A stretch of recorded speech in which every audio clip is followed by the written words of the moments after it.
Si vous aimez cette vidéo, n'hésitez pas à la partager, à laisser un commentaire, un pouce, ou bien alors à vous abonner.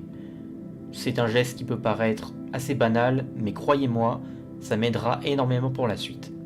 Je vous remercie par avance et je vous souhaite un très bon visionnage. Tournage, vite, c'est fini, c'est fini, c'est fini.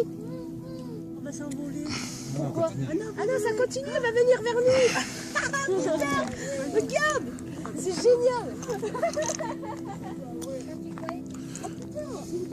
Ça c'est une petite. Il y a une tornade.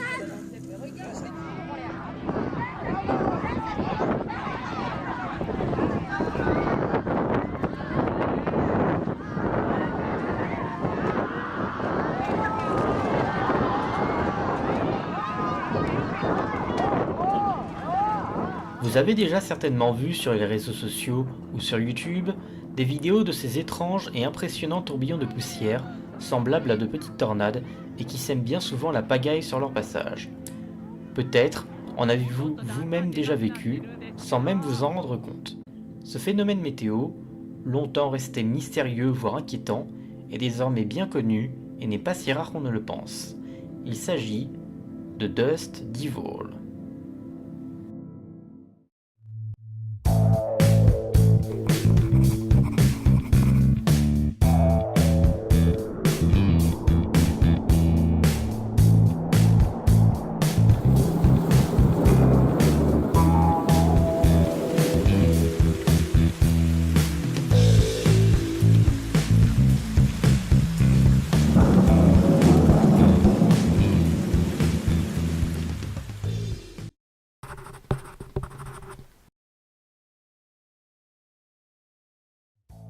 Les Dust Devil, traduisant en français Diable de poussière, sont aussi connus sous le nom de sorcières ou de Willy Willies en Australie. Mais nous allons voir dans cette vidéo qu'il ne s'agit en aucun cas de véritables tornades et encore moins de mini-tornades, un terme à bannir absolument. En effet, ne vous essayez même pas de prononcer le mot mini-tornade devant un passionné météo, vous risquez de vous prendre une belle soufflante. Oui, mini-tornade, c'est un peu la super lune de la météo. Bref, revenons à notre Dust Devil. On a donc vu dans les quelques extraits vidéo que ces diables de poussière sont en fait des phénomènes tourbillonnaires, avec des vents qui s'enroulent tout en montant vers le ciel de façon très rapide et soulevant ce qui se trouve sur leur sillage. Bien souvent de la poussière, de la terre sèche, mais aussi d'autres éléments, parfois un petit peu plus improbables. Alter. En fait, on donne un nom spécifique à ce tourbillon en fonction de la nature du terrain et de sa composition.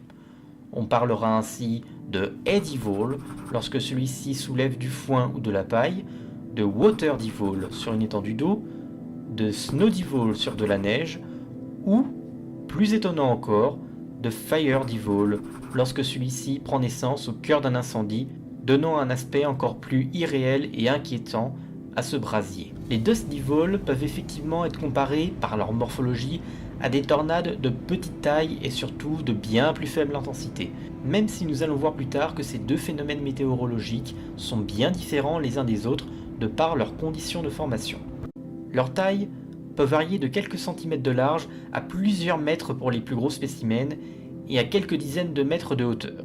Leur force ne permet pas de provoquer de sérieux dégâts matériels à leur passage, mais ils peuvent quand même être suffisamment puissants pour soulever et transporter à longue distance un grand nombre d'objets légers, comme c'est souvent le cas sur les différentes vidéos circulant abondamment sur les réseaux sociaux. Ah, des vins, c'est super dangereux.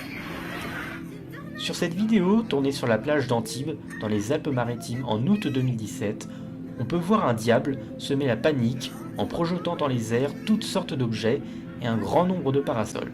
De même, sur cette autre vidéo, où des tentes sont arrachées du sol lors d'un festival en Allemagne. Je vous laisse imaginer la tête de leurs propriétaires lorsqu'ils sont revenus sur les lieux.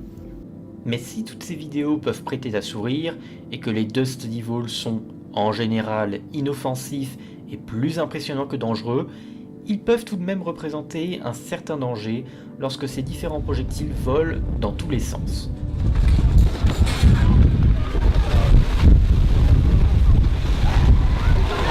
Sur cette impressionnante vidéo, tournée à Landerneau dans le Finistère le 15 juillet 2018, on se doute bien qu'un drame aurait pu vite arriver si l'une des personnes aurait reçu un pied métallique d'un de ces chapiteaux.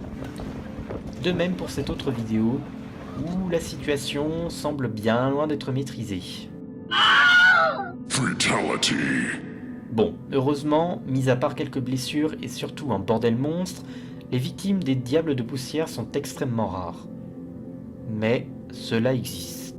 C'est un événement spectaculaire mais dramatique qui s'est produit en Chine justement au cours de la journée passée. Regardez les images, que voit-on? Eh bien, ça se passe dans une foire avec des jeux pour enfants. On voit ce château gonflable qui est propulsé vers les airs. C'est ce qu'on appelle un tourbillon de poussière ou un tourbillon de sable. En anglais, on appelle ça un dust devil, un diable de poussière.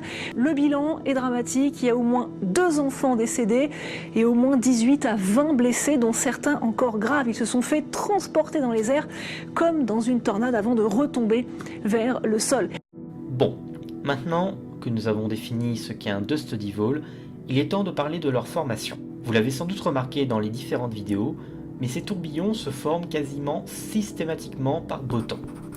Pas de nuages menaçant l'horizon, pas d'orage, temps calme et vent faible avant leur apparition.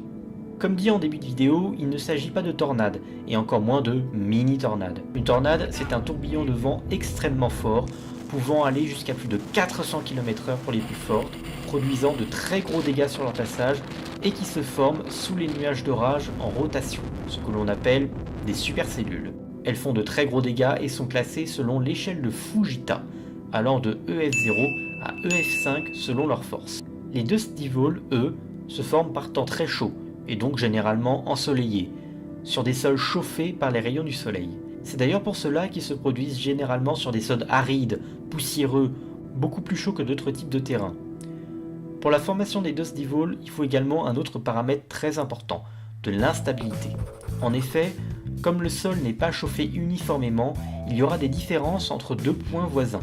L'air plus chaud, qui se déplace vers une zone plus fraîche, va donc subir une poussée d'Archimède vers le haut et rentrer en convection, l'air chaud étant plus léger que l'air frais. Cet air chaud montant sera donc remplacé par de l'air provenant d'un autre point du sol et selon la configuration des vents, celui-ci pourra engendrer une rotation de l'air. C'est ainsi que se forment ces fameux diables de poussière. Il faut également que l'air soit très sec, avec un point de rosée relativement bas. Le point de rosée, c'est la température à partir de laquelle l'humidité se condense et forme des nuages. On l'a donc dit, il faut que la chaleur près du sol soit forte pour que les diables puissent se former. Et surtout évoluer durant un certain temps, allant jusqu'à quelques minutes si aucun obstacle ne leur barre la route. C'est pour cela que ceux-ci se forment le plus souvent dans des champs labourés, sur des plages ou sur des terrains vagues poussiéreux, lieu de fort rayonnement lorsqu'il fait chaud. Mais aussi, on l'a vu, au cœur des incendies. C'est également pourquoi les Snow et les Water Devil sont bien plus rares que les autres cas, même si leur formation peut être rendue possible, la preuve, lors de conditions optimales. Fait intéressant, des diables de poussière ont également pu être observés ailleurs dans l'univers, sur d'autres planètes, notamment sur Mars, comme ces images et photographies prises sur la planète rouge. En résumé, comment avoir des chances d'observer un Dust Devil non loin de chez vous? Tout d'abord, privilégiez une journée chaude, ensoleillée, donc au printemps ou en été. Le mieux est également d'avoir une assez importante différence de température entre le matin et l'après-midi, de telle sorte que les contrastes thermiques soient importants au niveau du sol. A noter que la plupart des Dust Devil que j'ai pu observer ont très souvent eu lieu entre la fin de matinée et le début d'après-midi, là où la montée de la température est la plus importante. À partir du milieu fin d'après-midi, les écarts thermiques près du sol se raréfient et logiquement la chance de voir des diables se former aussi. Je précise que ce n'est absolument pas prouvé, c'est juste un avis personnel que j'ai pu émettre en fonction de mes propres expériences et de mes connaissances personnelles. Enfin, essayez de trouver des terrains propices. Les larges champs labourés sont en général de très bons lieux de formation à Dust Devil, parfois même plusieurs à la chaîne et pendant plusieurs heures. Et surtout, n'hésitez pas à immortaliser et à les partager autour de vous et sur les réseaux sociaux, en employant bien sûr le bon terme et, au passage, en engueulant la première personne venant à parler de mini-tornade. ou bien tout simplement à vous prendre en selfie de vous.